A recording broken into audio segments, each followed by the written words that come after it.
This is Coach Lee, and you're listening to The Door Report.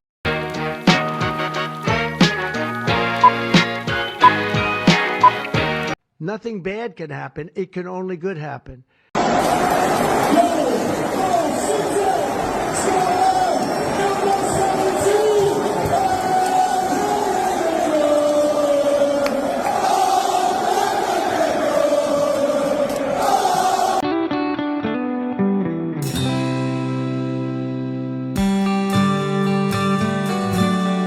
Care about yourself, you sack of shit. You don't care about the city. I had to go to war with the city to put in a speed bump. I'm gonna beat the fucking shit out of you, motherfucker.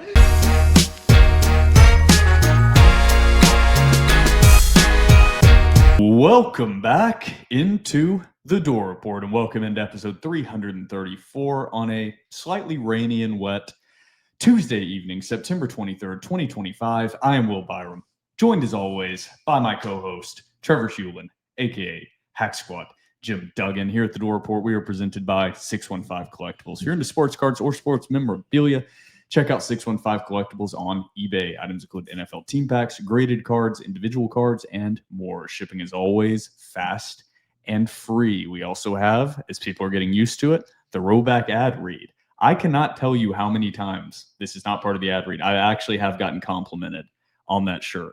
Yeah, so I mean, it's a great looking shirt. I also can't tell you how many times people have come to our tailgate, only 2 this year, but our 2 tailgates have been like, yo, look at this sick Roback polo I'm rocking. So shout out to the boys. So I actually had like quite a few buddies, college friends and friends from Nashville come to the tailgate, and they were talking about the shirt, and they've obviously listened to the podcast for a second or whatever, and they're like, all right, on the real, is the shirt really that comfortable? It's like, feel it. It's like, feel it.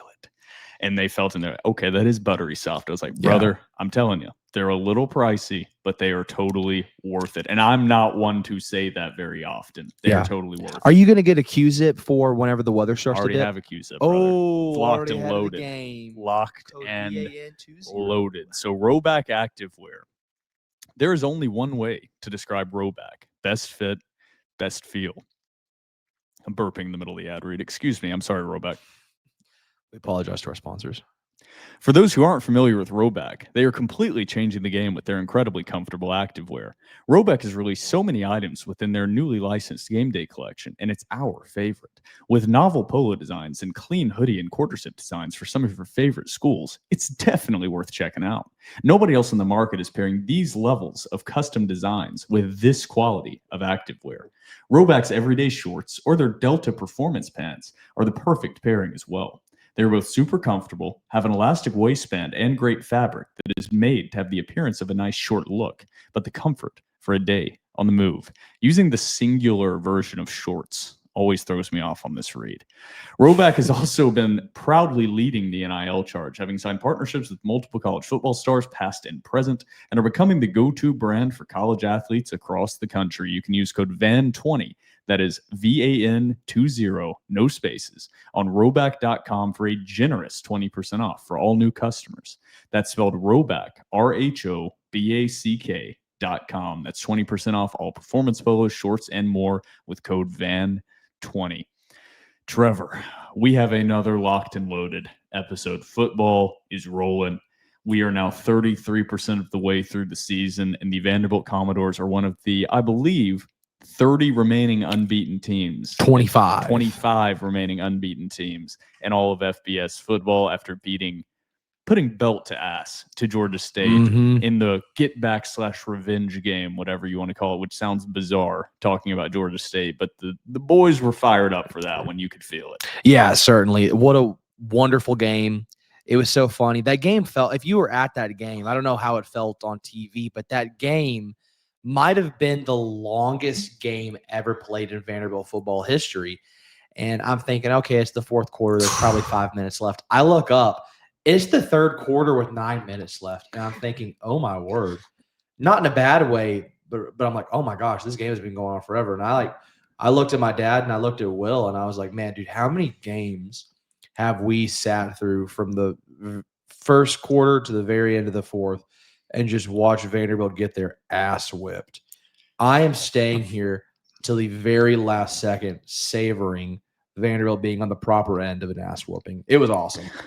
You will never see me nor Trevor ever leave a Vanderbilt football win early. I'm going to soak in every single second of that victory. But that did feel like the longest game of all time. There was the weather delay, which we will get into a little bit, and how that was handled.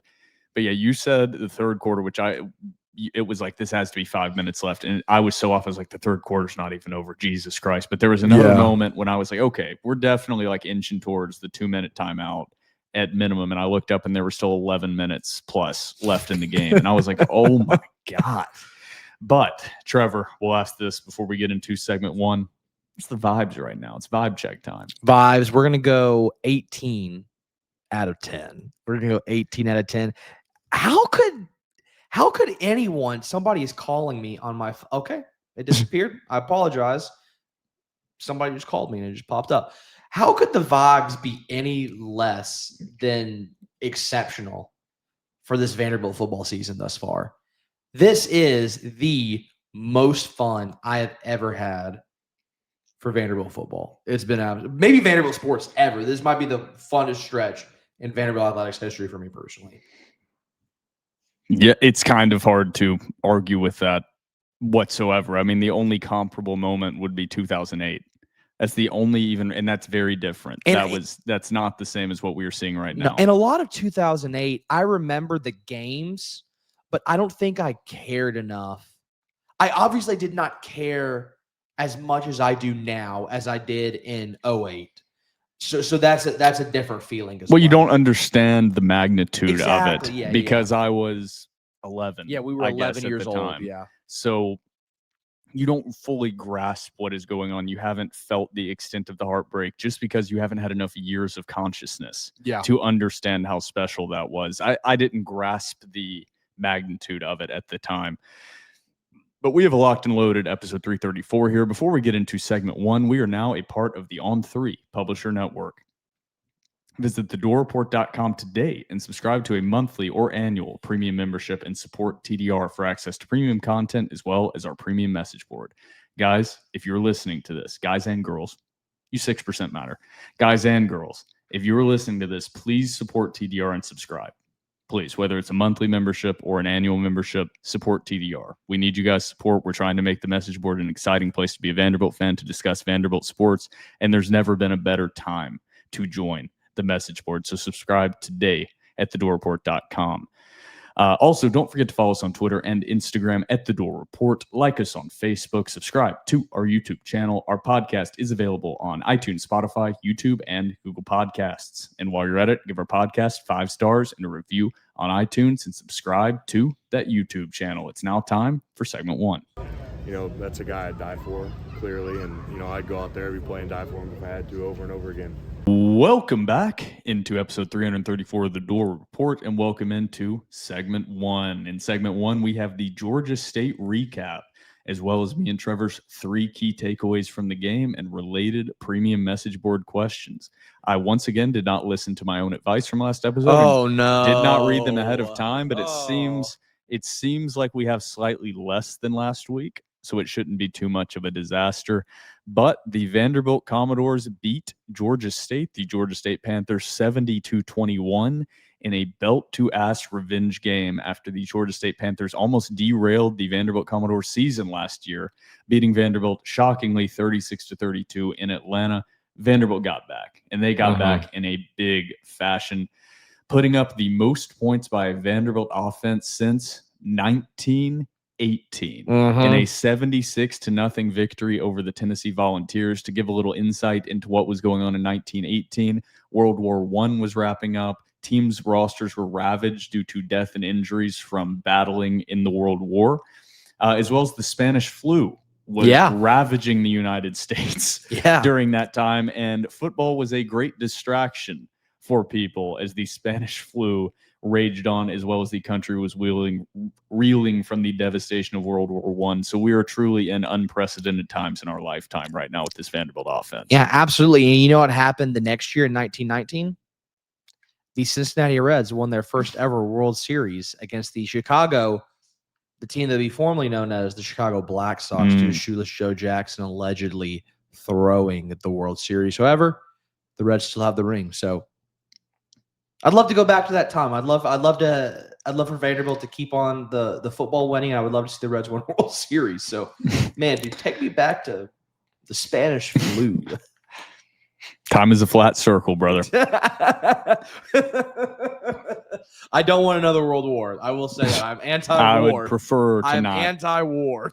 Yeah, big anti-war guys here. Big As anti-war controversial guys. as that is, it seems. The first 4-0 start for the Vanderbilt Commodores since the magical, you could call it magical, 2008 season, where Vanderbilt did start 5-0 that year. Getting to the stats. Do you want to do team stats or player stats first? Let's do team Let's do stats. Yeah, because players probably going to take a long time. Yeah, I feel like I've done that out of order in past episodes. So we're still getting tuned up. Yeah. We're still, we're Early only, season. We're a yeah. third of the way through the season, but also this is only our 4th rep. Yeah. All right. We're We've getting only at had it. one conference game. Let's get a little acclimated. Vanderbilt had 30 first downs as a team versus Georgia State's 18. Vanderbilt was 6 of 10 on 3rd down. However, Vanderbilt was 1 of 3 on 4th down. Georgia State was 6 of 16 on 3rd down, while they were 2 for 2 on 4th downs. Total yardage, Vanderbilt dominated. Vanderbilt put up 635 total yards as a team, 349 through the air, 286 on the ground. Very, very balanced attack from Vanderbilt. They averaged 7.7 yards per carry, as well as 10.3 yards per pass attempt. Georgia State put up less than 300 total yards of offense, 290. 258 of that was through the air. As a team, Georgia State aired the ball out. They were not afraid to throw the ball, and that contributed to Vanderbilt being able to put up 70 points because Georgia State just didn't run it. Georgia State, of their 290 yards, 258 were through the air. That is 5.4 yards per pass attempt, about half of what the efficiency that Vanderbilt had. Running the ball, Vanderbilt dominated Georgia State's running attack. Georgia State ran the ball 20 times for 32 total yards. That is an average of 1.6 yards per carry. Another reason this game felt incredibly long, on top of the weather delay, on top of how much Georgia State threw the ball, on top of how much scoring Vanderbilt had, there were so many penalties during this game on both sides. I think combined to what, over 20? Yeah, there were 25 total penalties between both teams and over 200 yards of penalties between both teams. 15 penalties for 109 yards for Georgia State, 10 penalties for 99 yards for Vanderbilt. Funny enough, Vanderbilt lost time of possession to Georgia State. Vanderbilt possessed the ball for 29 minutes, 49 seconds, while Georgia State possessed it 30 minutes, 11 seconds. I kept looking and thinking that can't be right. But then I also kept remembering that Georgia State kept setting Vanderbilt up an extremely advantageous field position. Yeah. And they did have an extremely long drive at one point that resulted in a touchdown that took up 7 minutes of the second quarter. Very long Drive. Only one turnover on the day. It was a fumble lost by Georgia State. Vanderbilt did not have a turnover. So that is all of the team stats that I have down here. Let's go into individual players. Vanderbilt, once again, they pulled all their starters. The starters played one offensive possession in the second half that resulted in a failed 4th down attempt. That was an interesting play call, throwing the ball on 4th and 1, clearly just trying to put something on film for team staff to worry about. Didn't work. But it was a little pass off to Caleb Barnett that just wasn't really open, and Pavia kind of didn't have a great throw on it. So Vanderbilt played 4 different quarterbacks. We saw Whit Muschamp reps. Yeah, we did. Against an that was FBS pretty awesome. program. That was pretty awesome. We also saw Drew Dickey get his first career touchdown, that was which even I more thought was awesome. awesome. That was even more a guy awesome. that stuck it out. He knew what he was coming back to battling, and he was in a battle just to be the backup. He knew what he was coming back to. Stuck around. It was awesome to see him get his first touchdown. And he was not letting go of that ball. No, he was not. After he scored that touchdown. And I don't think they were expecting him to run it either, because on that RPO, that whole side of the field was wide. Yeah, they were not expecting Dickey to take that. Dickey also had an incredible throw. Beautiful I personally, throw. it was gorgeous. The best throw of the game. Yeah. Getting to the stats on the Vanderbilt side of things, Diego Pavia, incredibly efficient performance. I mean, literally everything you could want out of your starting quarterback against a team like Georgia State. 18 of 24, 245 yards, only one passing touchdown. They just ran it in. Now, one of those was a swing pass that was a lateral. I know it was a lateral. It was really a passing touchdown, even though it doesn't count for him, is what it is. Finished the game with a 93.3 QBR. Pretty good. That'll play. 3rd best on the team. third best on the Yeah. on the day. No Vanderbilt quarterbacks had a QBR under 92. Every quarterback played well against what can only be described as a putrid Georgia State defense. In my opinion, that was the worst defense Vanderbilt has played the entire year, and I'm including Charleston Southern. Is Vanderbilt QBU now? They might be QBU. Can we say that Vanderbilt's QBU now? Jay Cutler was back in attendance, your favorite. Okay, I'm gonna discuss him. Don't you worry.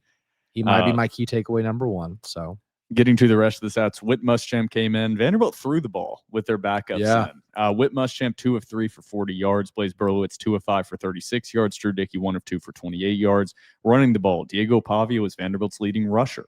9 carries for 86 yards and 1 touchdown with a long of 16. MK Young was the Commodore's second leading rusher. No other player on the team had more than 4 carries. They aired it out a lot in this game. That was very surprising to me. MK Young, 2 carries for 64 yards, including a very impressive 60-yard explosive touchdown run that resulted in most of his yardage. Hack squat knows ball. Hey, man, shout out to Preacher Young. I believed in him. The Lord believed in him. Vanderbilt might have not just a 3-headed monster now. We'll get to him whenever you read the stats. AJ Newberry back, 4-headed monster. Big if true. Could be. It felt like a day that they wanted to give Cedric Alexander rest. To me, that's what it felt like. Totally agree. Blaze Berlowitz was the third leading rusher, 4 carries for 63 yards and 1 touchdown. AJ Newberry, 4 carries for 17 yards, 2 touchdowns. Drew Dickey, 3 carries for 13 yards, 1 touchdown. Seti, only 3 carries, 13 yards, 1 touchdown. James L. Laster destroyed his efficiency rate. You just hate to see it. 4 carries for 13 yards. His first touch out of the backfield as a runner that did not result in a touchdown was during this game. Just terrible. Yeah, well, he's just not good anymore. We said give him a scholarship. I'm going to have to say don't give him a scholarship. It's time to yank that scholarship. Time to yank that scholarship from James L. Laster. I mean, you just got to be better than that. We expect a touchdown. Listen, James L., if you're listening, we expect a touchdown every time you touch the ball. All right? Or that Scully's gone. The support from TDR is gone. Whit Muschamp, 1 carry for 8 yards. 1 carry for 8 yards. Gabe Fields, fall camp legend. Gabe Fields. You want to talk about a guy that has had to beat his fucking head into a wall over and over during fall camp? I bet he took 50% of the rushes, him and Rezak. Yeah. And Rezak saw the field as well. Rezak saw the field as well, too, yeah. It's nice to see those guys that truly are the unsung heroes. Like, I know... And they are unsung heroes when you're talking about guys like a DB, talk about guys like Fisher. Yeah. Like, those are unsung heroes. But they're seeing, like, game action consistently. Yeah. They're just doing the dirty work in the game. The guys like Gabe Fields, dude. They're doing the dirty work during practice and not seeing any They're action. just getting their brains beat in, knowing that they have to work their way up the depth chart, hopefully in the future, and just taking hits behind rotating second and third string offensive lines against the starting defense in different situations. So it was awesome to see him out there. Yeah. 4 carries, 6 yards. Junior Sherrill, 2 carries for 4 yards and 1 touchdown. Getting to receiving, Eli Stowers, once again, the receiving leader for the Vanderbilt Commodores, 5 catches for 73 yards, including 1 really good play where he showed off the speed down the sideline. Yeah. Tristan Brown, a little bit of an explosive game out of Tristan Brown. 3 catches for 71 yards. Junior Sherrill, 3 catches for 55 yards. He also had a knee brace on, didn't he? Who? Junior Sherrill. I don't remember. Okay, maybe don't quote me on that. Go back and watch the replay. I watched the replay I'll twice. have to go back. I don't remember that. I feel like I would have noticed that. Maybe it was just he had some thick legging on one side. That could possibly be it. He looked fine, but he looked totally fine. Dominique Rezak, speaking of him, unsung hero, 1 catch for 35 yards.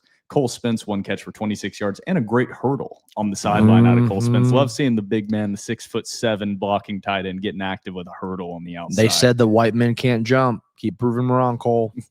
MK Young, 2 catches for 19 yards. Trent Hudson, good to see him getting some game action. 1 catch for 13 yards. A guy I really thought we would see contribute more, but a guy missing from this box score has really kind of taken that spot, and that's Trey Richardson. You just didn't see a lot of Trey Richardson involvement this game. No catches on the day. I think that's totally fine. I'm not concerned about that. No. Cedric Alexander, 1 catch for 10 yards and a touchdown. Caleb Barnett, 1 catch for 10 yards. James L. Laster, 1 catch for 6 yards. Joseph McVay, 1 catch for 5 yards. Vanderbilt spread the ball around in the air, spread the ball around on the ground. Jalen Stone is the one that recovered that fumble. Getting to the defense, no one on this Vanderbilt defense, because there was so much rotation, especially late in the game, no one on this defense had more than 4 total tackles. So I'm not going to read off all the tackles. I'm just going to read off the guys that had 4. That is Jordan Matthews, who I believe forced the fumble. Ooh, I can't remember. I can't remember either. Martell Height, Corday Sidnor, CJ Hurd, Brian Longwell, Dante Carter, all with 4 total tackles. Jordan Matthews had the most solo tackles, with all 4 of his being solos. Sacks, Miles Capers had some great plays during the day. 1.5 sacks, 2.5 tackles for loss. Corday Sidnor, half a sack as well as 1 tackle for loss. Brian Longwell, 1 tackle for loss. Mason Nelson got himself a nice sack during that game. A guy that I also expected to see a little more. He really popped to me during fall camp at times, and he just hasn't. Whether it's Jalen Stone, Joshua Singh, really Aaron Bryant, I just feel like Mason Nelson has kind of fallen down the depth chart a bit, but he's a solid player for depth on that defense. Yeah. Half a tackle for loss from Linus Zunk. He's the one that went down during the previous game. Or did he go down during this game? Previous. He did not go down during. Okay. He went down during South Carolina. Okay, so he was back this game. That's great to see. Vanderbilt did not kick any field goals, but Brock Taylor was 9 of 9 on extra points, and Mason Romiller was 1 of 1 on extra points. Shout out to the dog, Romilla. Vanderbilt also had a blocked punt that resulted in a touchdown. Trey Richardson also had a kick return that was huge for 46 yards. Yeah, shout out to Jamison Curtis on that blocked punt. Shout out to him, dude. Getting over to the Georgia State side of things, I'm not going to read through all of their players, just their quarterbacks. TJ Finley and Cameron Brown kind of both played throughout the game. TJ Finley threw the ball and played a majority of the snaps, but he was 22 of 35 for 176 yards, 2 touchdowns with a QBR of 54.3.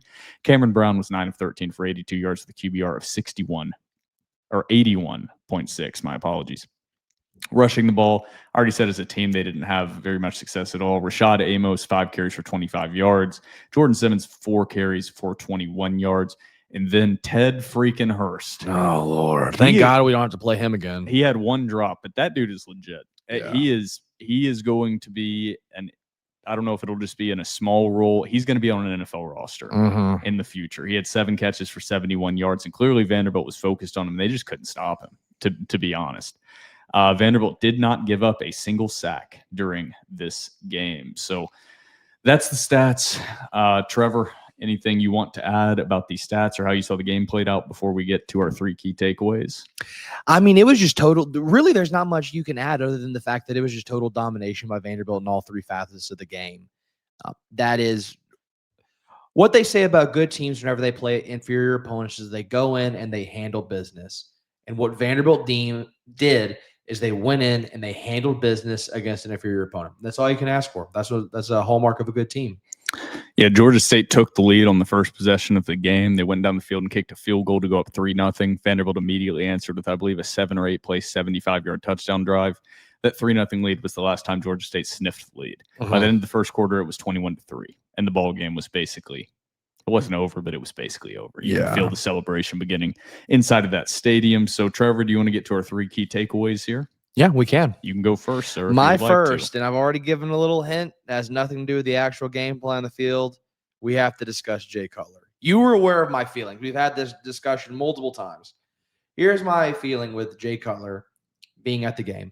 I do not fault Vanderbilt or Vanderbilt football for allowing him in or honoring him. In an era to where, or in a season where Vanderbilt was at the time 3-0, you don't want to cause any stirs, any disruptions that could take away from the sensational season Vanderbilt is having thus far. However, as a fan, children, if you're listening, cover your ears. Fuck Jay Cutler, and I mean that. For those who don't know, Jay Cutler went on Chris Long's podcast. Mind you, during the 2022 season, this was not Derek Mason, this was Clark Lee, this was a couple of years ago, went on Chris Long's podcast and said that he does not support he did not support Vanderbilt football. He did not go to Vanderbilt football games. He didn't take his kids to watch Vanderbilt football games because he didn't want his kids to associate Vanderbilt football with football. He thought the construction was a joke and a travesty, and said he takes his kids, instead of to Vanderbilt games, he took them out east to Tennessee games. I'm sorry. I know what he did against Tennessee will be forever heralded as one of the greatest moments of Vanderbilt history. I know he was a first-round draft pick. I know these are all wonderful accolades. I'm sorry, you're either with Vanderbilt or you're against Vanderbilt. And Jay Cutler has never been with Vanderbilt since he graduated. You do not get to just wave off Vanderbilt football whenever times are tough and then come back and say, they've earned my support. Sorry, fuck that. There are many fans and many alumni who have crawled over hot coals and broken glass to support this football team through thick and thin. I'm sorry, you don't get to come back and say they've earned your support. I hate that. That's a little soapbox I want to get on. I don't support Jay Cutler. I am not a fan of Jay Cutler. I'm not pro Jay Cutler. You don't get to come back when times are good. Sorry. I don't want you back. And I'll say that on the record. I know this isn't a popular opinion. I don't want him back. I totally understand that perspective. It's not even that I harshly am trying. I have no desire to convince you otherwise, because that's a totally valid perspective. And some of the things he has said, including that exact quote, were kind of gross. However, my opinion, since you got on, is go to Jay Cutler's social media, go to his Instagram. And I'm not justifying the remarks he made on whatever podcast he joined. You would have no idea that Jay Cutler played for the Chicago Bears or the Denver Broncos, or that he ever played football before if you went to his Instagram. I just don't think Jay Cutler is a rep a program or rep a team kind of guy. Then don't say they earned your support back. Don't say that. I get it. Just don't show up. There is something inside of me that cannot just dismiss how much relevance in some capacity Jay Cutler brought to Vanderbilt's NFL representation for a long period of time. He kept them off a lot of embarrassing lists in the dark years. Embarrassing lists didn't win us football games, and so I understand. Because of that, he wasn't with Vanderbilt. I understand. That's what I'm saying. I'm not trying to convince you. You don't have to try to convince me on this one. I'm just saying that I can, in a capacity, understand what Jay Cutler is saying or was saying. I'm not saying I agree with it. I'm not saying I liked it when I heard it. But let's be honest. Vanderbilt football for a good period of time was a complete and utter embarrassment as recently as 2021/2023. I'm not saying that justifies anything. I'm also saying you do get quite a bit of a pass for me when you beat Tennessee on the road.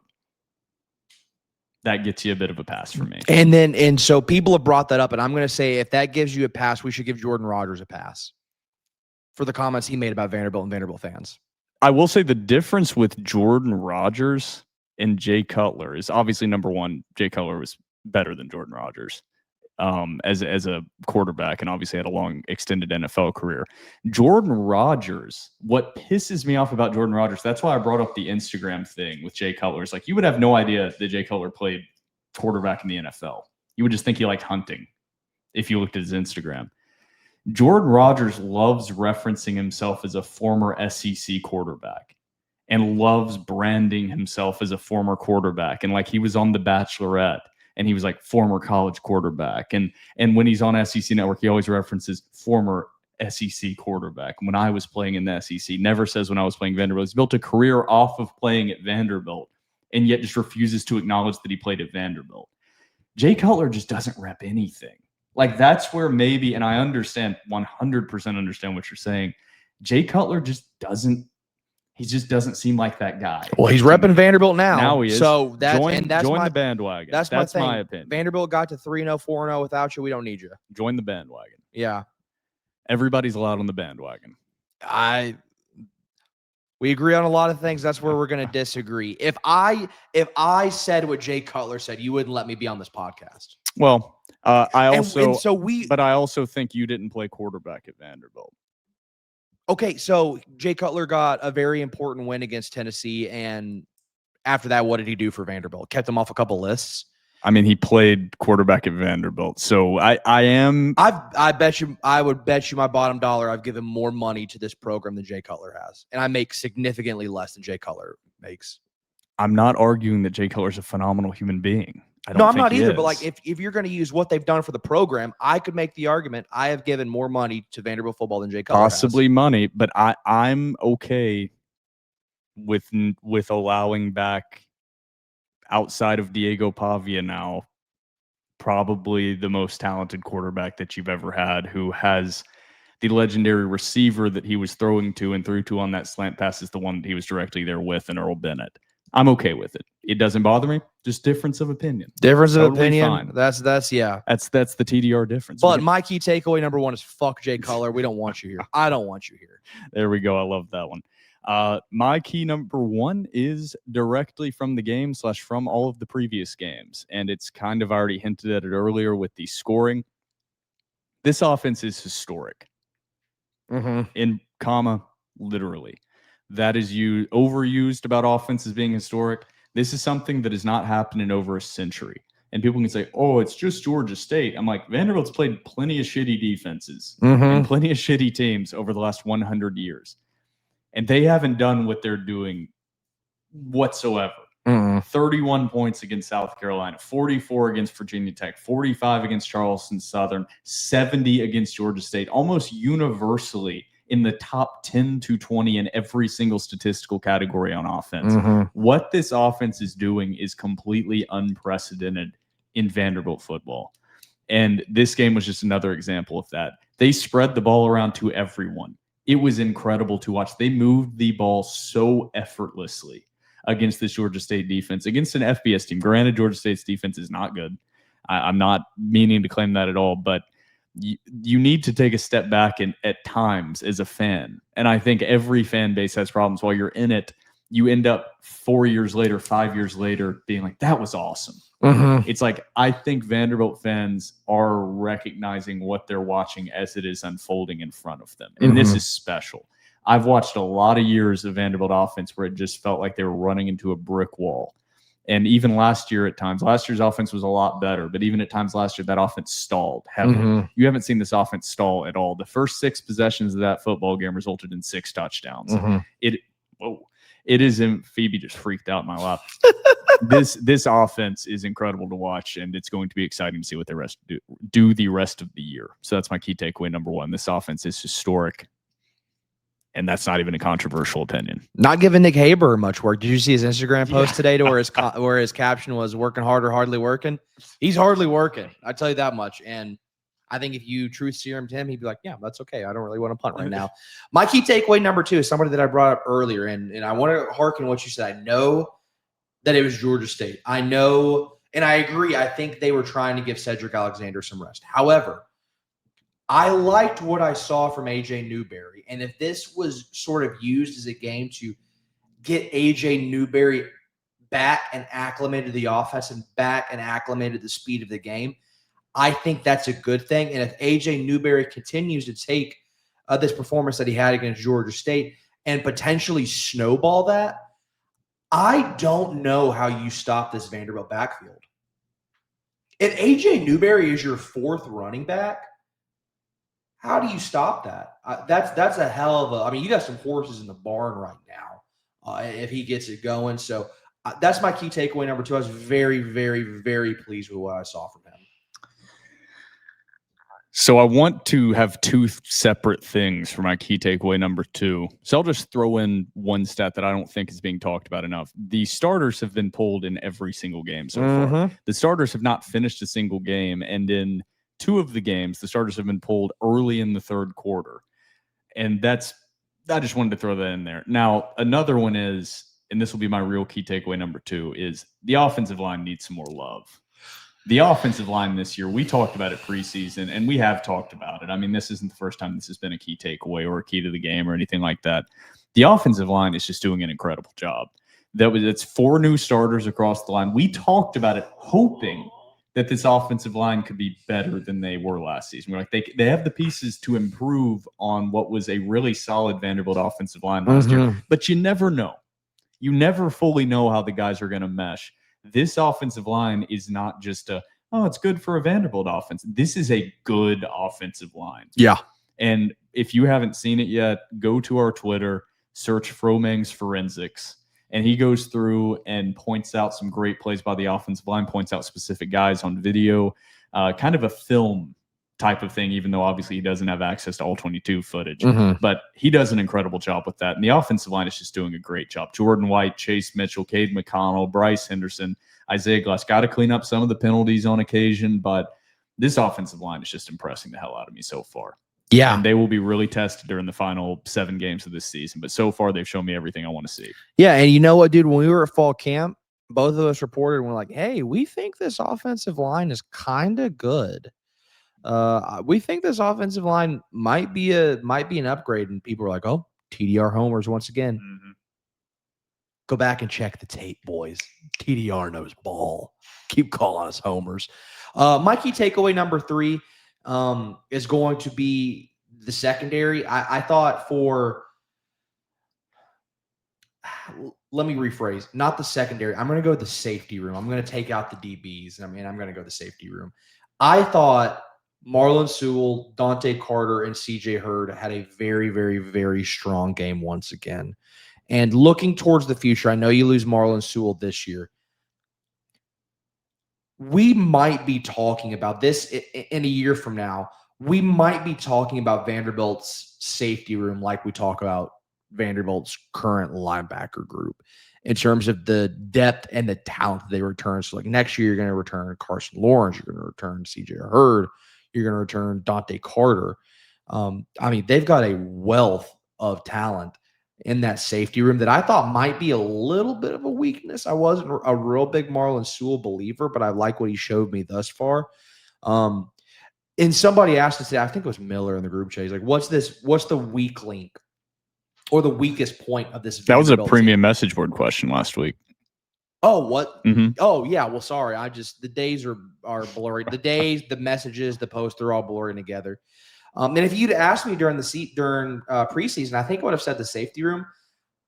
I think the safety room is just as much of a strength for this Vanderbilt team as not as much of a strength as the defensive line, but they're close. They're very, very, very close. So I just want to highlight the safeties. I love what I've been seeing from those guys.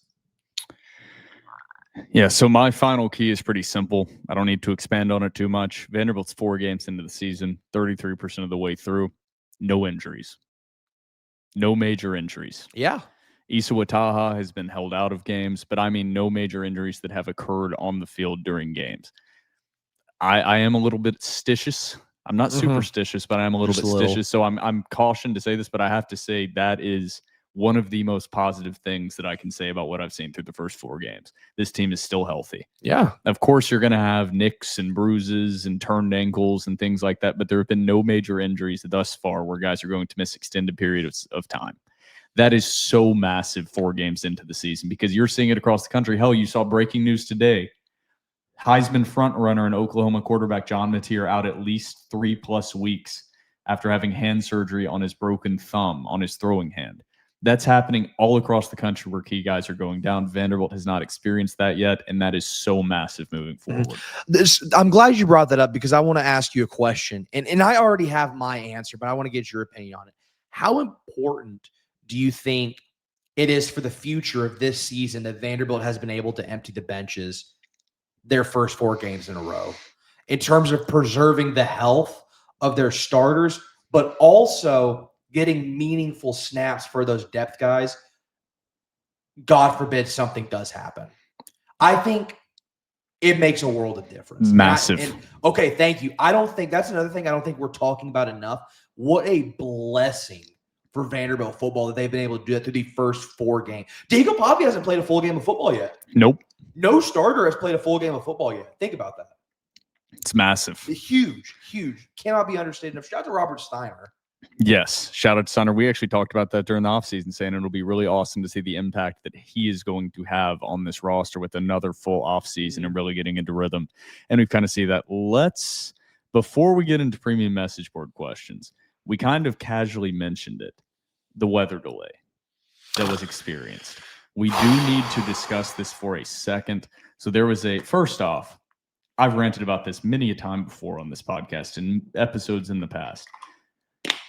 this is not a Vanderbilt thing. I'm saying as a whole, I'll put in a news in a second. As a whole, whatever administration, it's the SEC, NCAA, NFL has the same policy. That 8-mile lightning strike thing, cover your ears, kids, is the fucking stupidest thing that we do. It is unproven by anything. Point me one example. Number one, it's one thing if there's a giant lightning storm going on above your head. Okay? I'm not opposed to that. Of course, delay the game. That's not what I'm saying. When you're talking about an 8-mile radius and a reported, not even confirmed lightning strike moving away from the game, can we use discretion and use our brains?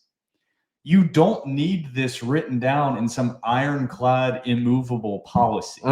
We need to use our brains. And this has not changed for years. On top of, all of this is based on the idea that a large metal bleachered stadium is going to attract lightning. It's never happened before.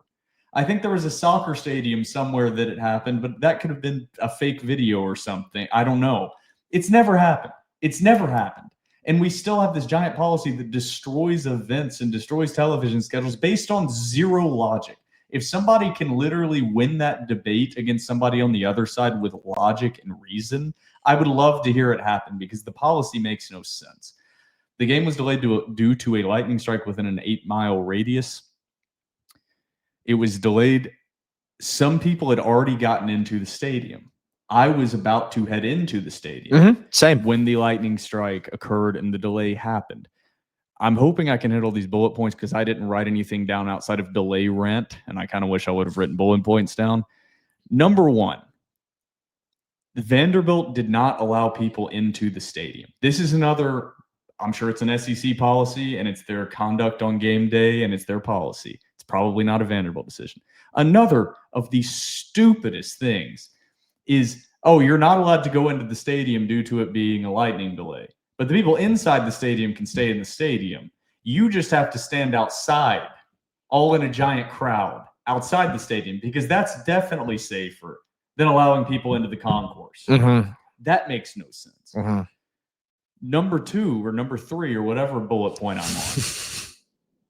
Vanderbilt delayed the kickoff by 30 minutes and did not open the gates. The kickoff was pushed back 30 minutes to 7 p.m. They then opened up the gates with a giant crowd streaming down the road with 25 minutes to get everybody into the stadium. That was impossible. Yeah, they had 30,000 people outside the gate waiting. I was in probably the front 33% of people, and I missed the opening kickoff trying to get up to my seat. That made no sense. I'm sure it was an SEC/ESPN decision for television. However, if you're Vanderbilt, you just have to say no and say, we'll take the fines. Because that's ridiculous to give 25 minutes when you have limited gate capacity. Because let's still face it, Vanderbilt's a high school operation when it comes to a lot of the game day stuff, including the people they have working the front tickets and front gates. They don't have enough gates open right now. Yeah. For a capacity crowd, they just don't. It was pathetic watching this crowd just not move and not be able to get into the game. So, and on top of that, zero updates from Vanderbilt to the people waiting outside the gates. There was nobody announcing anything. There was nothing. I was having to check Twitter. I was having to get texts from people inside the stadium, and just no update provided to anyone. There's no clue what's going on. Just standing in a giant crowd, being like, "What the hell is this?" and having to get updates from Twitter. There were a lot of issues, but that's my main issue. Is like it was just handled poorly. And whether it's SEC, Vanderbilt, whatever, ESPN, whatever combination, that was piss poor. Yeah. And your priority, and I understand that's not ESPN's priority, your priority should be providing a good game day experience for those people that bought tickets to attend the game. And you did not do that. Yeah. You did not do that for fans. Yeah. The only thing I'll say is, and I don't know if this is actually something that could be enforced, I think in the event of a lightning delay, you should be able to let people in. You shouldn't close the gate. And if people of their own accord choose to go into the stadium during a lightning delay, they are then consenting to the repercussions of what could possibly happen and will not hold the university liable. I think that's fair. Yeah. Because if you told me, hey, dude, you can go in here, but if you get struck by lightning, you can't sue Vanderbilt. I'm like, yeah, let me in. I don't give a rip. I want to go inside right now. That almost seems like it makes too much sense. So yeah, you can come in, but if something happens, you're consenting that it's your fault. Yeah, I'll make that deal, brother. It just didn't make sense. It pissed me off so badly. Also, I have to go on a small thing. If there are fans in opposing gear outside talking shit, Heckle them. talk shit back to them. Yes. In your home stadium. Yes. Stop being. And this kind of gets to the crowd. The crowd was there and the stadium was very full. Mm-hmm. The crowd needs to up their game. Yeah. I mean, there are still way too many people sitting down, acting like they're watching on the couch at home. Do better. Yep. And the problem is the people we're talking to on this podcast are not the problem. Yeah. If you're listening, you don't do this. Yeah. Get the people around you up. If somebody tells you to sit down, tell them to stand up. Yeah. Like the crowd needs to get more into it, and Vanderbilt needs to take pride as fans in their home stadium and just stop putting up with the shit from opposing fan bases coming in and saying stuff. Just stop putting up with it. Somebody in Tennessee Orange, boo them. Yes, exactly. Don't be like, excuse me, would you like to get in line for a hot dog? No, boo them. As I would expect to be booed if I showed up to Tennessee, Kentucky in Neyland and I wore a Vanderbilt jersey. Yeah. I would expect people to be like, to boo me. Yeah. And talk to me. I would expect people to get in my face and be like, dude, what are you doing? Exactly. And for some reason, Vanderbilt just doesn't do that. And I don't understand. Let's get to premium messaging. But then whenever we do it, we're the bad guys. We're the bad guys. We like being the bad guys. All right. We have a few that are relevant to Georgia State / general that we will get to. And then there are a few that are about Utah State. Mm-hmm. From Ezra Chris Magnon, regular poster, says, who's got it better than us? Nobody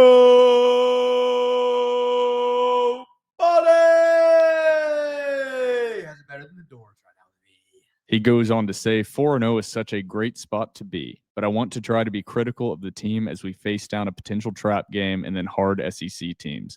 A lot of this team is shown to be playing lights out. Everyone on offense, the D-line looks solid and linebackers are making plays. However, I cannot help but feel that our secondary is lacking, and against some of these schools with solid-ish QBs and freakish wide receivers, Ryan Williams, who is now 18, how concerned should we be, and what steps is Steve Gregory likely to take to make sure we are not obliterated by the air post-week 5? That probably should have been saved for after, but Yeah, I don't feel super concerned because if you told me that Vanderbilt went to South Carolina and held Lenora Sellers and Nick Harbor at bay, I'd have called you a liar. You know what I mean? I do. Like I get what he's saying, but like I'm not concerned. with thinking about the weak link, like to me, and this is going to hit on some of the stuff I wanted to talk about Georgia State. I probably should have saved this one. I do still think the weak link / most unproven portion of this team is the secondary and covering the pass. Vanderbilt, frankly, has just not played a good passing offense yet this entire season. And to be honest, there aren't that many great passing offenses in the SEC this year. But yeah, that is slightly a concern. I think the number one thing is they've got to get pressure. Pressure disrupts the pass game. And you can only guard for so long out there. I do think Vanderbilt's pass coverage is deeper and better than it was last year. Colby Taylor seems to be playing tremendously better. But yeah, if you had to pick one weakness for me, it's obviously the corners. Yeah, at this point. But does it concern you? Are you like, man, I don't know about this? You know what I'm saying? Concern might be strong, but a little wary is maybe where I'm sitting right now. I'm not overly concerned because you're going to have one portion of your team or one position group that you're like, they're not really like elite. Of course. And I think that is the secondary right now. So yes, that's completely valid. And I think you're just going to have to turn up the pressure and play your game because your strength is in that linebacking group, the pressure you can create on the defensive line, and the depth you have. GBarks24 says, this year, Pavia has generally been excellent throwing the football. If I were to nitpick one area, I think there have been a couple of instances where Diego's gotten a little antsy because he's had more time to throw and either missed a receiver or made a bad decision resulting in a turnover. If you were Tim Beck, what do you say to Pavia about those plays? I think specifically what he's referencing is there were a couple times that there was specifically one that I can remember that actually resulted in a huge Eli Stowers gain.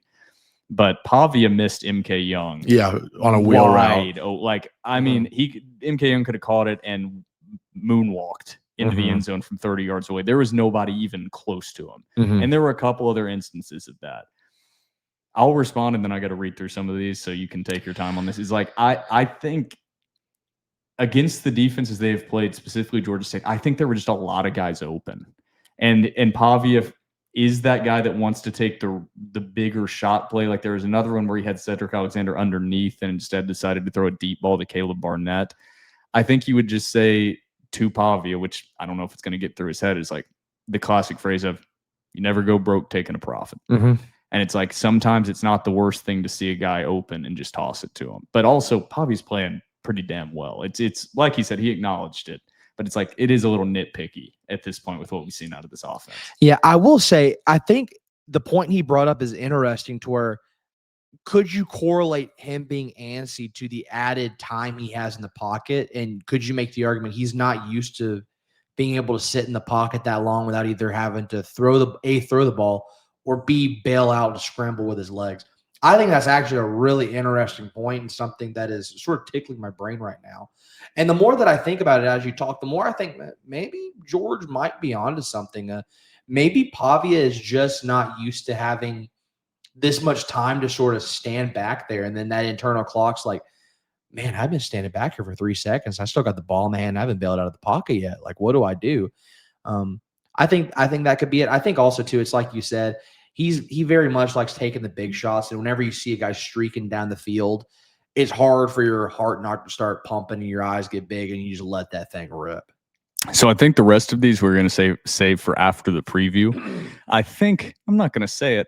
I think the TDR subscribers on Behind Closed Doors are starting to get a little accustomed to winning and are immediately going from a victory onto the next game. Hell yeah. I'm seeing that mentality, which I have no problem with that at all. But there's obviously everybody still soaking in wins, but I'm saying there's not as much reveling in every victory. It's more like, all right, on to the next game. Yeah, it's like, hey, mentality. this is what we do. We expected to win. We came out, we kicked ass. Now it's time to go kick ass again. So that's what I'm getting more out of these questions. That's all. I love it. If you'd have told me that we'd be here 2 years ago, I'd have said you're a liar. And I said, give me whatever you're smoking. All right, it is time for the TDR cocktail break. Everybody out there, grab yourself a delicious ice cold beverage, and we will be back. As I'm stumbling like I'm hammered after half of the high noon, we will be back right after the TDR cocktail break.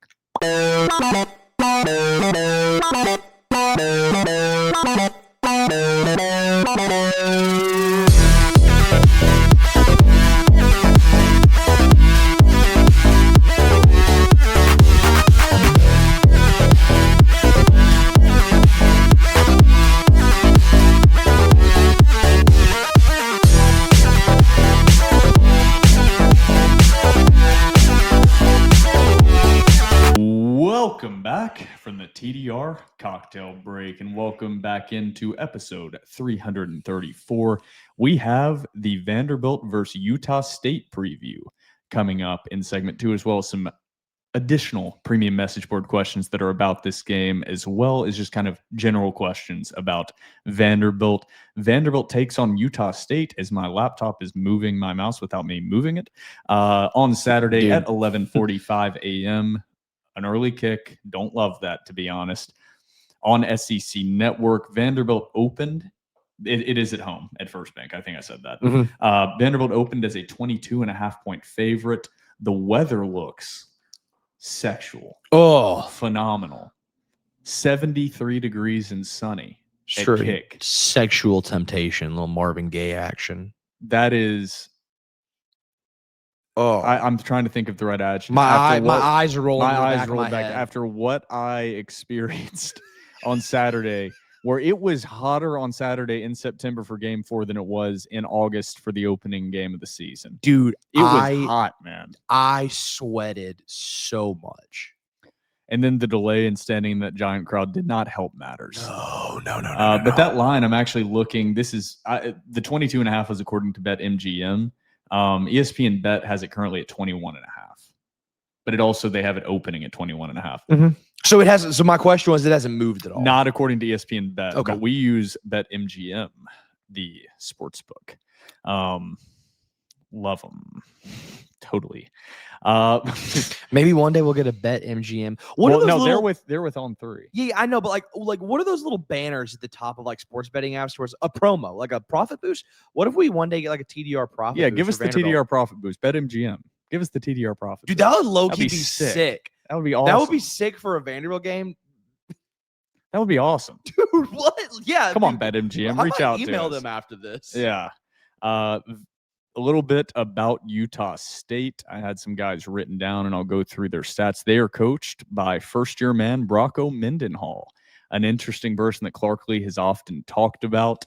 Had a stint at Virginia. I do not have his Wikipedia pulled up. Had a stint at Virginia, a stint at BYU for a long period of time, a stint at New Mexico, my bad, prior to this season being at Utah State, a career record of 143-89, 61.6% win percentage, 7-7 in bowls, has gone to 14 bowl games as a head coach. That's impressive. Bronco's a good coach, man.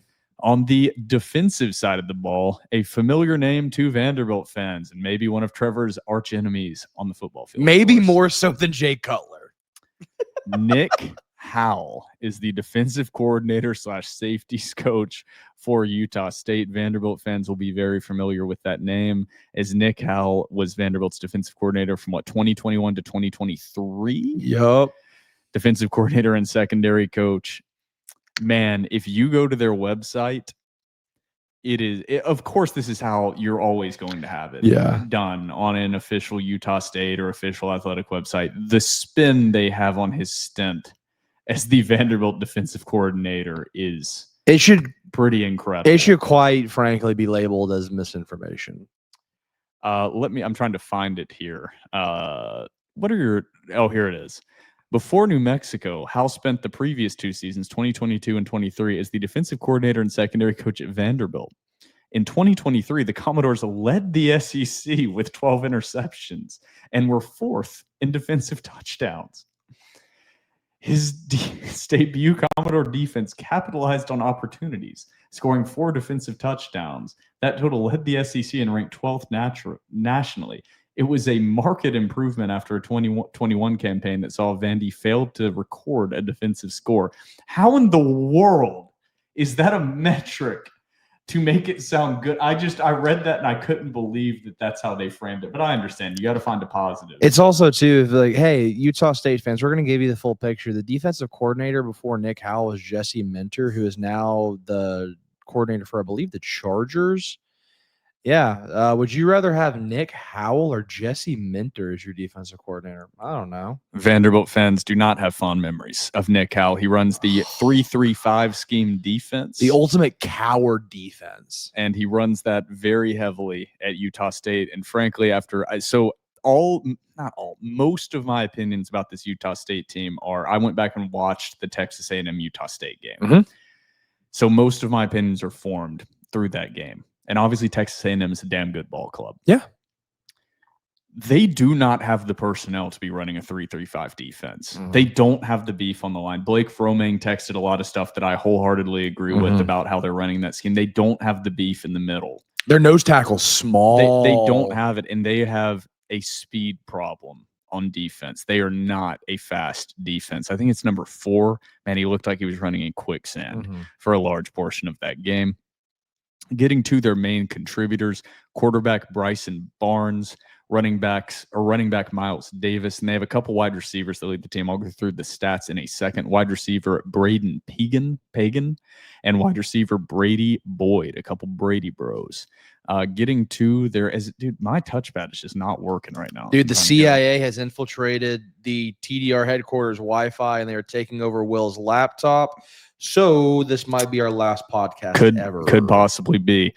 Bryson Barnes on the season, their quarterback, 70 of 107 for 982 yards, a completion percentage of over 65%. Pretty solid.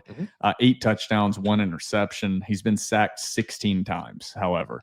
Running the football, Miles Davis and Bryson Barnes. Bryson Barnes does run the football quite a bit. 59 carries from the quarterback for 197 yards, as well as 6 touchdowns. Miles Davis, their RB1, 44 carries for 310 yards, 2 touchdowns, 7 yards per carry.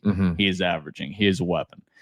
Receiving the ball, they have 2 guys that far and away lead them in pass catching production. But I'll start with Miles Davis, the running back. He's their third leading pass catcher, 14 catches for 109 yards, 2 touchdowns. He's a good player.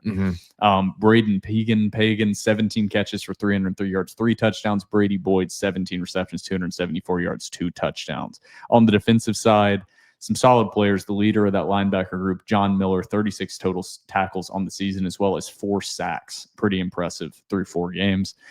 Noah Avenger, a cornerback, 29 total tackles, as well as 2 interceptions already on the season. That linebacker, John Miller, is their sack leader. They also have Bronson Oliven Jr., who has 3 sacks on the season. William Holmes, another linebacker, 2 sacks on the season. They only have half a sack from their defensive line. Classic Nick Howell defense. That is about what. Oh, I didn't run through who they have played. That's a big part of this. So Utah State is 3-1. They are better than Georgia State. I want to get that out there and state it flatly. They are a better team than Georgia State. This is not like Georgia State where I'm just, without a doubt, 99.9999999 extended. Vanderbilt's going to beat the shit out of them. Utah State has some weapons. Now, I will, when I run through this, touch on the Texas A&M game a little bit because I did watch it. Week 1, they beat UTEP at home 28-16. Then they went on the road against Texas A&M, who was ranked number 19 at the time, and lost 44-22. That final score is a bit misleading. Utah State was down 30-6 at halftime. And Texas A&M called off the dogs a bit late in that game. They went then at home, had back-to-back home games against Air Force. Beat Air Force 49-30. Then they matched up against their FCS opponent for the season, McNeese, and won that game 48-7. And now they travel on the road to take on yet another top 20 SEC opponent in the Vanderbilt Commodores. So that is a brief rundown of Utah State. Trevor, what do you got? Yeah, just piggybacking off you, I got some stuff from PFF as well as Will's new favorite site, Game on Paper. I love that site. If you don't access them, Shout out to my little brother. Yeah, shout out to Big Dog Drew. Site. Yeah, he showed it to me during the game, and I was like, this site's awesome. Yeah, I love it. Bryson Barnes, got to highlight him, quarterback. Passer rating of 77.5 according to PFF. Pretty good, very efficient. You mentioned the running back and how many yards per carry he is averaging. I want to look at their offensive line, but I want to highlight them in pass pro. You also mentioned they have 16 sacks given up. Their overall PFF pass pro grade collectively averages out to about a 50. Very, very, very bad. You highlighted John Miller, according to PFF. He's their number 1 defensive player, 83 overall grade. In terms of getting to some advanced stats, EPA, all that fun stuff, I love this stuff. On offense, they're pretty efficient. Now, against Texas A&M, they were not very efficient whatsoever, but against their other 3 opponents, very efficient. EPA of about 29.5, that ranks 45th in the nation. We're going to switch over to defenses, kind of what I want to highlight. Is for Vanderbilt fans who are listening to this, you are obviously hyper familiar with Nick Howell and the type of defense that he runs, and how susceptible it is to basically everything an offense can throw at you. Against the run, they have an EPA 97th in the nation against the run. They have a defensive success rate of 44.5%. That is number 111th in the nation. And a stat that I found most intriguing, their third down success rate for their defense. They have a third down success rate of 37.6%. That ranks 127th in the nation. So defense, I don't want to say it's Swiss cheese, but all of the metrics indicate that their defense is Swiss cheese. Yeah, they do. And I don't want to step on my keys here, but yeah, a lot of what you said contributes to what I'm going to talk about in my keys. I mean, their offense, I'm going to say it here because it's not in my keys. This is probably the best passing attack that Vanderbilt has faced this entire season. That includes Virginia Tech. That includes South Carolina. This is probably the best passing attack they have faced. Schematically, yep. Yeah. And I'm not saying that they have more talent like Nick Arbor. I'm not saying that at all. But they are more efficient. They're better in the passing game. They run kind of an RPO style offense. It's kind of difficult to guard. So it presents some interesting challenges to this Vanderbilt defense. I think where Vanderbilt can dominate this game is like what you're saying. I think their defense is very susceptible, and Vanderbilt is very familiar as a fire truck goes by. I think Vanderbilt is very familiar with this defense, and I think Vanderbilt can capitalize on that scheme that Nick Howell runs. Agreed. Do you want to get to our 3 keys? I would love to. All right. Would you like to go first or second? I will go first. Once again, pardon me. My key takeaway number 1 is I want to highlight the stat that I just ran off. Utah State's defense against the run, their EPA is ranked number 97th in the nation. They are very susceptible in the run, as many of our listeners know that 3-3-5. If you don't have the meat in the interior and you don't have athletic, dynamic backers, you are going to get gashed in the run game. I love this Vanderbilt offensive line against the athletes that Utah State has, and not just the athletes, but the scheme they run. I think that Vanderbilt should be able to run all over Utah State at will. So my key takeaway, or my key to the game number 1, is for Vanderbilt to win this game, you are going to have to dominate the ground game. That takes away one of my keys, but whatever. We need to start sharing. No, this is part of rip. it. So my key number 1, we talked about the offensive line and pass pro. My key number 1, my key number 1 is get pressure on the quarterback. That's how you're going to disrupt this passing attack. The secondary has to do their job, of course, but this offensive line is very, very, very susceptible to pass rush. I watched that Texas A&M game. Texas A&M ate their lunch. I think there was one drive in particular, Texas A&M had 3 straight sacks to force a punt. This offensive line is just frankly not good. There are 136 FBS teams in the country. Utah State allows sacks on 15.63% of their quarterback dropbacks. That is 135th in the country. Vanderbilt needs to eat this offensive line alive for Utah State, and I expect them to. So that's my key number 1, is get pressure on the quarterback. Yeah, we're going to stay on the defensive side of the ball. For my key number 2, I'm going to look at the linebacker group. As you stated, this Utah State team runs a very RPO-heavy offense. Not schematically, not that far off from what Vanderbilt runs. So this Vanderbilt defense will have familiarity going up against these Utah State offense, having to go up against their own offense during practice. I want to highlight the linebackers. Don't take the eye candy within the RPO game. Stay base, stay home, stay sound. Do not fall for the trap they're trying to set. Stick to your fundamentals, stick to the game plan, stick to the scheme, and don't take the eye candy. If you take the eye candy, I fear that Utah State could potentially have some big explosive plays. So limit that, stay home, play sound fundamental football for the linebacker core. I like that a lot. My key number 2, this is one that is not about X's and O's. Well, it is about X's and O's in reality, but I'm not going to present problem solving within the X's and O's. My key number 2 is win 3rd/4th down. Ooh, you stole mine. There we go. I got me back. This Vanderbilt defense has been really, really, really good so far this season. The one area that this Vanderbilt defense has struggled on is 3rd and 4th down success. Vanderbilt this year is 122nd in the country in 3rd and 4th down success defensively. On the other side, Utah State only has a success rate of 34.6%. That is 127th in the country on offense.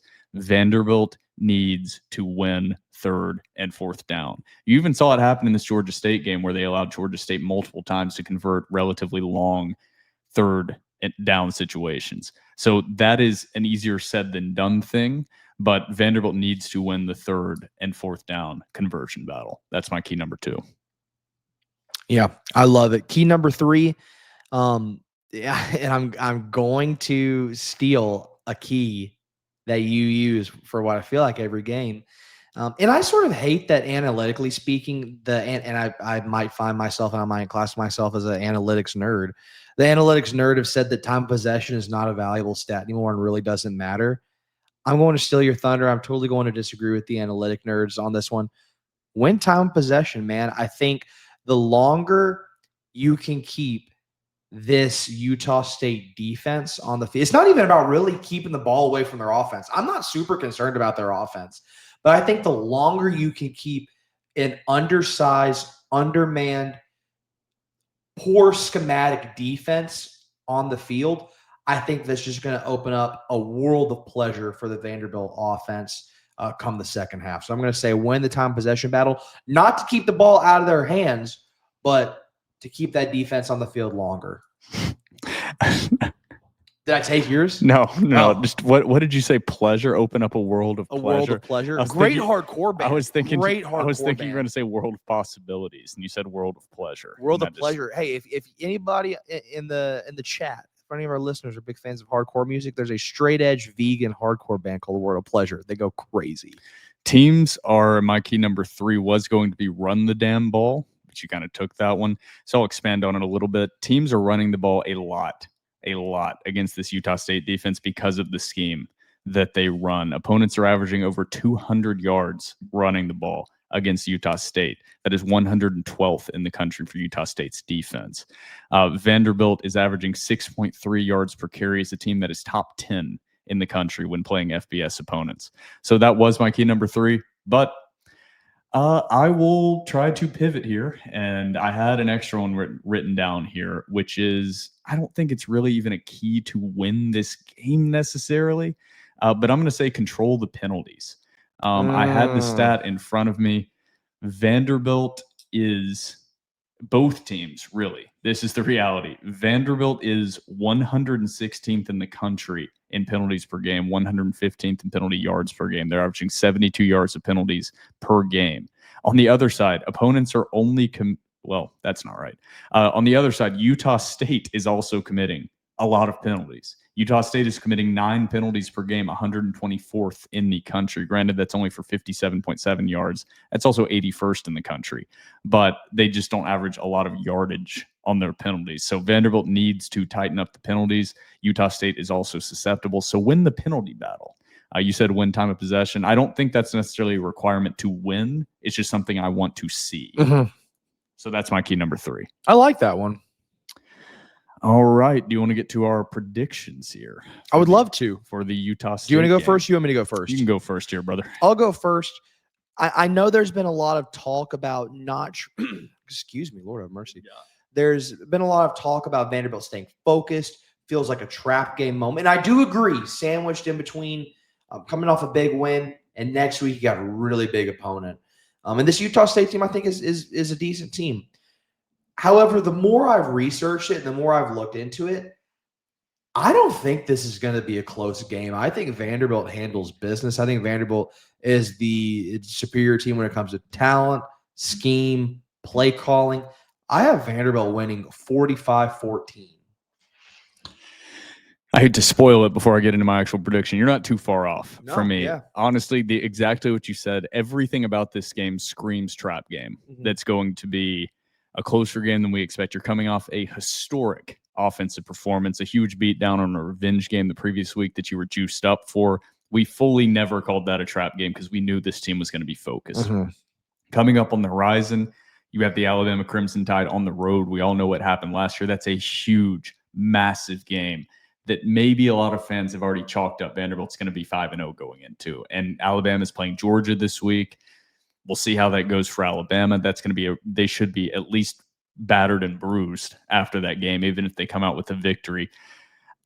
The more I have dug into this, the less nervous I have become. Mm-hmm. The talent gap is still massive between Vanderbilt and Utah State. Watching them play Texas A&M really opened my eyes to just not. They're a decent team. They're decent. Mm-hmm. Vanderbilt's a good football team this year. That means the talent gap is huge. I don't think this Utah State team is even up to like the talent level of like Ball State last year. That doesn't mean they're bad, but Vanderbilt should win this one handily. I have the final score 48-21.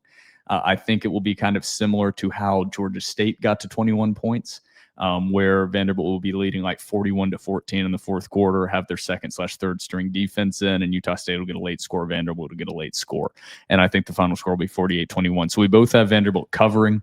I did look it up on BetMGM. Vanderbilt is still a 22.5 point favorite, according to BetMGM.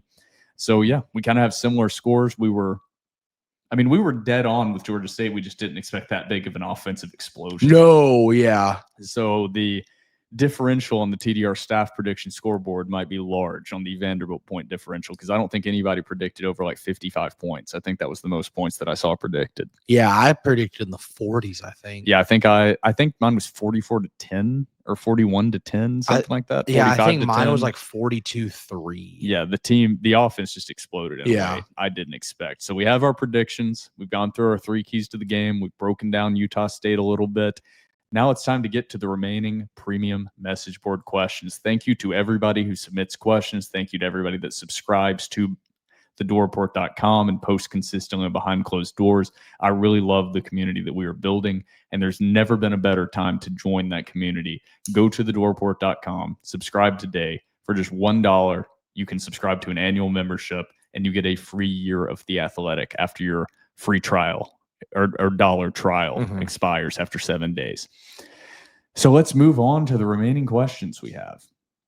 Yet another door lawyer, consistent poster, asks, with the on paper bigger danger Utah State presents as a quote upset risk, more experienced coach, early kickoff time, more playmakers, etc. Do you anticipate a more vanilla defense again, just because of the difference in talent on paper, or do you anticipate Gregory's defense looking more like the USC and Virginia Tech games with more blitzing and disguising? That's a really good question. I am going to this feels like a cop-out answer. I'm going to say that Stephen Gregory keeps it pretty vanilla until he has to bring pressure. Does that make sense? Like, as long as he can keep it vanilla, I think he's going to keep it vanilla. If things get a little hairy, he's gonna empty the bag and be like, we can't drop this. Let's sense the pressure. Let's put some funky things at him. Yeah, I think it's somewhere in the middle there. To have a really boring answer, I mean, I think he's going to start out trying to get pressure with just the base, and if that doesn't work, I don't think you're going to see the level of disguising pressure and putting things on tape that you saw against South Carolina and Virginia Tech. But I also think he's going to send more blitzes than you saw against Georgia State as well, just because of the scheme they run. I mean, we talked about it last week. Georgia State likes to take a lot of shots downfield. And then also the susceptibility of Utah State's offensive line is even greater than what Georgia State's was. So I think you are going to see more pressure. I don't think it's going to be up to the level that you saw of South Carolina and Virginia Tech. So somewhere in the middle to be boring.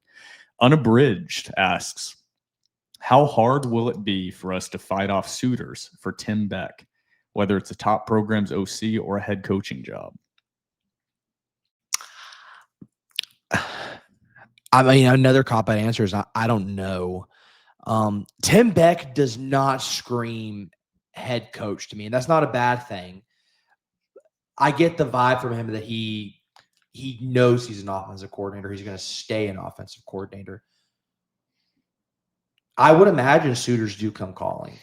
What does it take to keep him? I truly don't know. I know that Jerry Kill has at least one more year in his contract. So this is his second year. So Jerry Kill will for sure be back next year.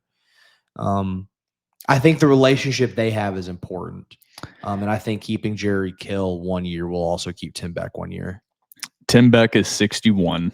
I think he has a good relationship with Clark Lee. He has a lot of control of that offense. And I think once you find a fit where you do have that basically full control of the offense as well as the relationship with Jerry Kill, I think that's appealing to a guy that's kind of been through the ringer, for lack of a better term. I think he knows he's an OC. He had a stint with Pittsburgh State at the D2 level where he was a head coach, but then he moved on to be a TCU offensive analyst. Then he was New Mexico State's OC. Then he was Vanderbilt's OC. I think you are going to have suitors. I think the bigger question of this is everyone knows that this Vanderbilt offense, we don't need to think about this yet, but is going to take a step back next year. I think the biggest part of this is doing things in the offseason so that Tim Beck can see the vision where the offense is still going to have the pieces in place to execute his scheme. Bringing in a quarterback in the transfer portal to battle with Blaise Berlowitz. A lot of those things are going to contribute to this as well, but he's going to have suitors. He's going to have people coming after him after what he has showed so far this season, if it continues even remotely to the level we've seen. And maybe I'm thinking too much into it, and this will be the last thing I say on that, is his, I forget her name, and I apologize if she's listening or if Tim Beck's listening. His daughter is also an aspiring country music star. And so if you want to be an aspiring country music star, there's nowhere better in the world than Nashville, Tennessee. So does that play a factor? I don't know. That's probably just conjecture on my part. I mean, also, like, it's not old, but he is 61. Yeah. Like, maybe he just has found a home. He's an OC in the SEC.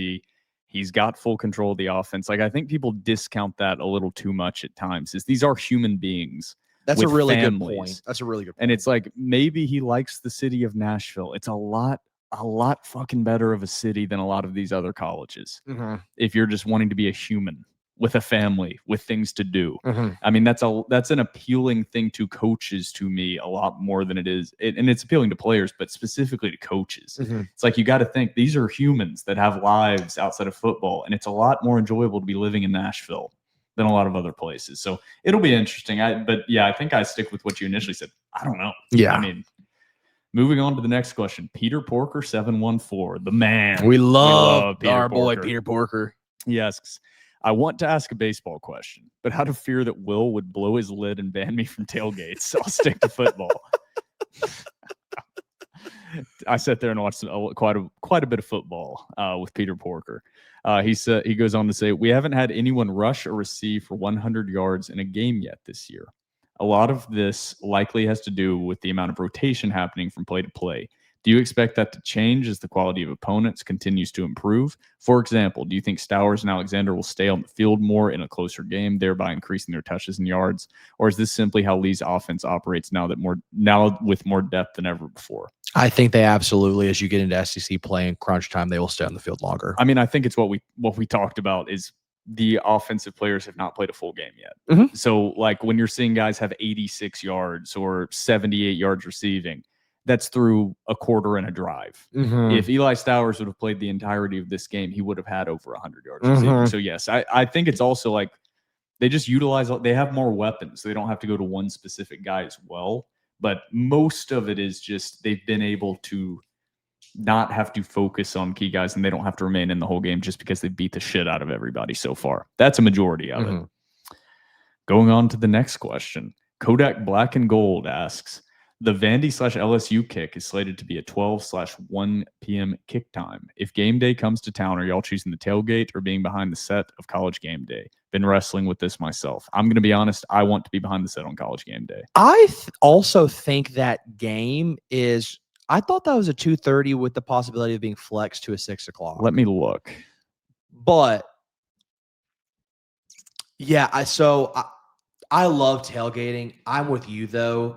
I was not able to attend the 2008 Auburn game, so I've never seen game day at Vanderbilt in person. So I would opt for game day. Yeah, it says on here early noon to 1 p.m. Eastern start on ESPN. Hot dog.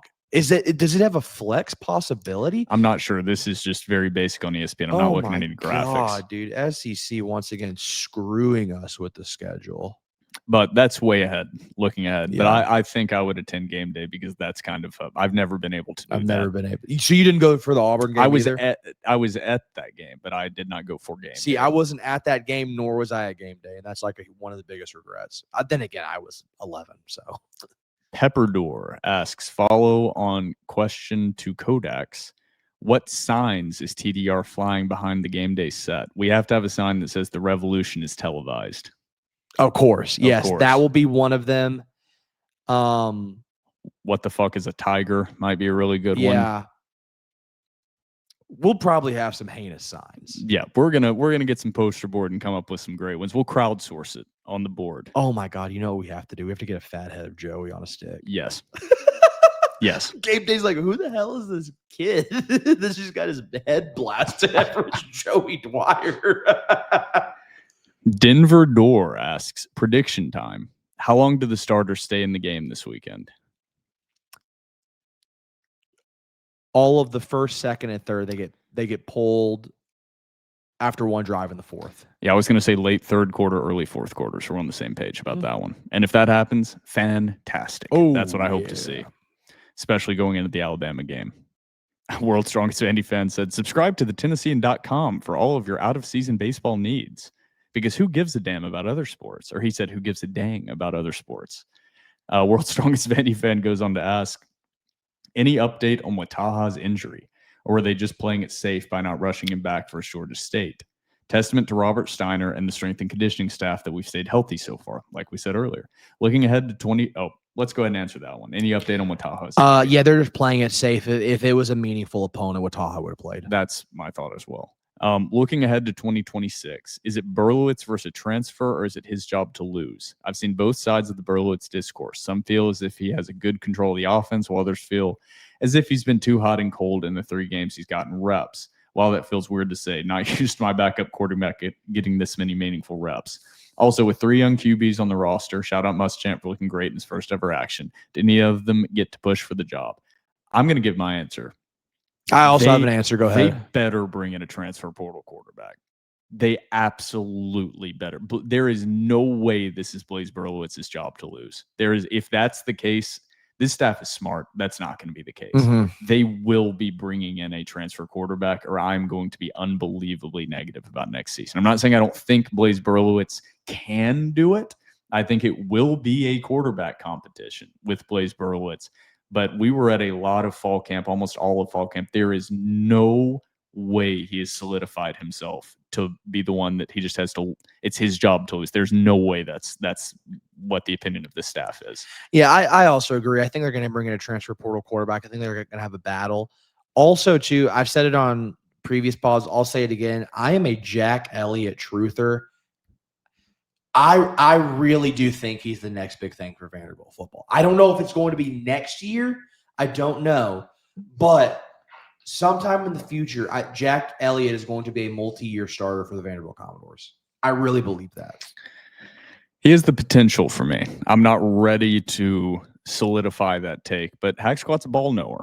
So I might side with him on that, but I haven't seen anything that has solidified that in my mind yet. I haven't seen anything bad that's made me think that's not true. He's just looked like a relatively talented freshman from what I've seen. That's why I think if you put a gun to my head, I would say they bring in a portal quarterback. Portal quarterback next year's a buffer year. The year after, I think it's Jack Elliott's game to lose. Yeah, I think that Blaise and whatever portal quarterback they bring in will be battling with Blaise Berlowitz for that job. Because there is a lot of familiarity with Blaise Berlowitz and Tim Beck and Jerry Kill. And there's going to be a lot of comfortability in that offense in year 3. That offense for Berlowitz. So he's going to have the upper hand, but they're absolutely going to bring in a transfer portal quarterback. There is almost no doubt in my mind. Friedis Boss, next up on the docket. My question related to fans jinxing the doors when we have an important game this Saturday versus a team capable of beating us. Do you believe in the jinx? Sincerely, guy that has worn the same outfit for all 4 games this season. We are kindred spirits, Friedis Boss. I have also worn the exact same outfit for the first 4 games of the season because I'm not superstitious, but I am a little stitious. As far as a jinx, no. I mean, it has the recipe for a trap game, but with the amount of experience this team has, with the experience of disappointment that Clark Lee has, it's going to be impossible to have no look ahead. But I think this team is about as capable of any team in the country of not doing that.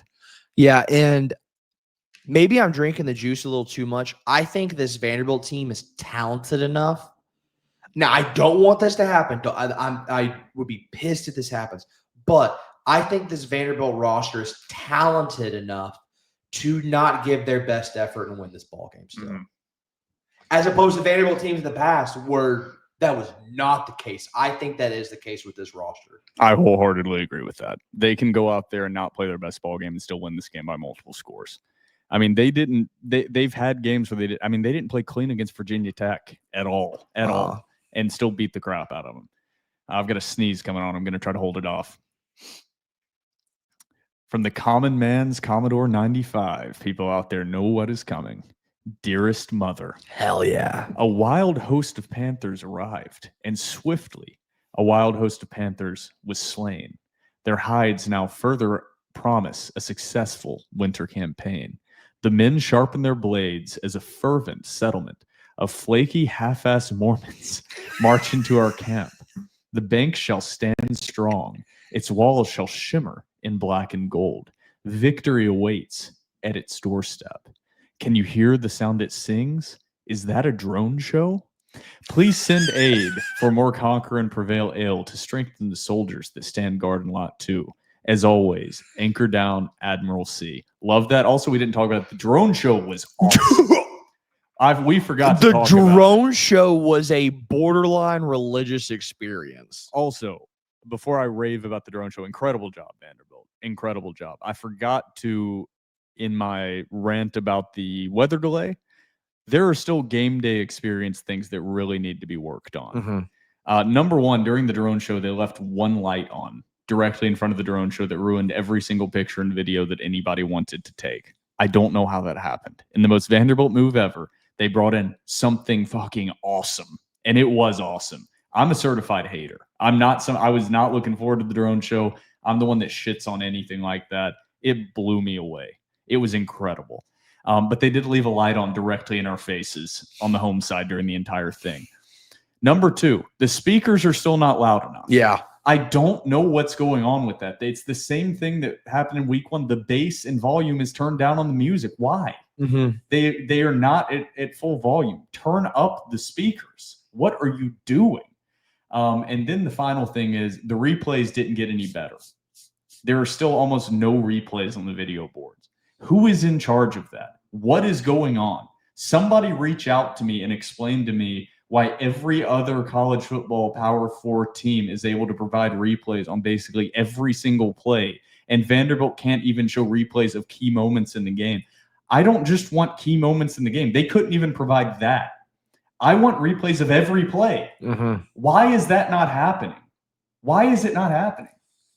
I'm right there with you. I totally agree. So much of the game day environment has improved so dramatically in the production value. There's still some head-scratching things like the replays and the volume on the speakers. That's like the easy stuff. Yeah, that's the easy stuff, Yeah. guys. You've done the renovation to the stadium. What is going on with that? The replays, I'm sorry, I don't like whoever is in charge of that currently, they need to add somebody to that crew or they need to replace that person.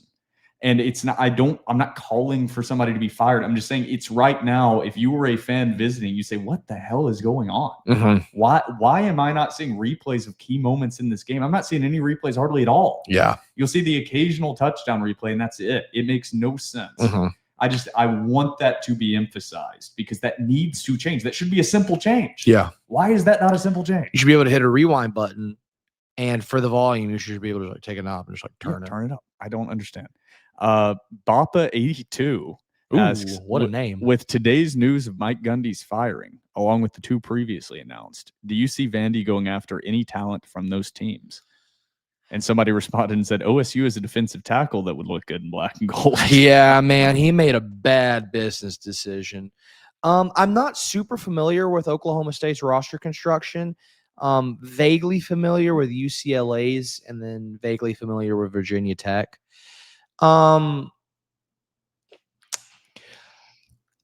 Maybe Virginia Tech, because Virginia Tech the past 3 years has basically been treated as a feeder team for other P4 programs. So I could definitely see Vanderbilt looking at Virginia Tech's roster and be like, maybe we'll pluck this guy. As for Oklahoma State, other than Demarion Thomas, I truly don't know. And UCLA is terrible. I mean, also, people were like, the report of Vanderbilt being interested in Nico. I want to go ahead and address that, like with firsthand sources. That's not true. that was so clickbait. That is not a. I don't know how I didn't tweet about this or like discuss this last week. That's just not. That's not true. Like, there's no. I've talked to people at Vanderbilt and they're like, no, that's not. Like, that's not the case whatsoever. Well, even without talking to people, just knowing Vanderbilt, there's like so many things that doesn't make any sense. Yeah. Number one, Nico doesn't fit the offense Vanderbilt runs. No. They would have to change everything they do on offense. Also, what Clark Lee is building with this program is the opposite of Nico Iamaleava. Yeah. Like, Clark Lee is specifically, there are a lot of guys on this team that have kids that have a different level of self-responsibility in front of them. Nico could not be more opposite of that. Yeah. I mean, do you think Clark Lee really wants to bring the toxic father into the fold? I just don't. I mean, it would be great for trolling purposes, I guess, but that was 100% clickbait. It just doesn't make sense at all, much less knowing people that are in the know. Let's see what else we have here. One more question. Sylvan Park Door.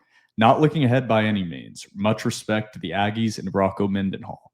But how big of an advantage do y'all see the Doors playing Utah State while the Crimson Tide travels to Athens a week before our October 4th showdown? Huge.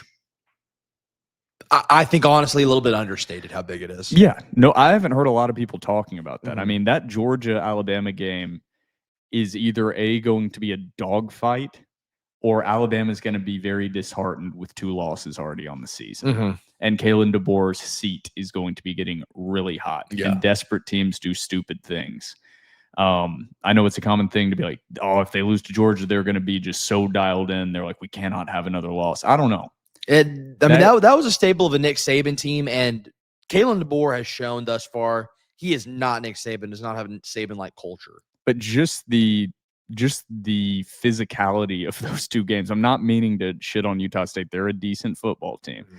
But Georgia they are going to be nicked and bruised and turned ankles and sore to a much higher degree after playing Georgia than Vanderbilt is going to be. And it's still a road game for Vanderbilt and Tuscaloosa. So that's still going to be an incredibly tough environment. But yeah, I think that's kind of understated with the matchup leading into that game. That is all we have on the premium message board. Questions, Trevor, you have anything else you want to add on episode 334 before we close it out? No, I don't think so. Everybody out there, tickets are available on Vanderbilt's website. Very affordable. Get to the bank. I know it's an early kick. Get to the bank. The Mhm. boys deserve your support. Absolutely. For myself, Will Byrum, and my co-host, Trevor Hulan, this has been episode 334 of The Door Report, powered by 615 Collectibles.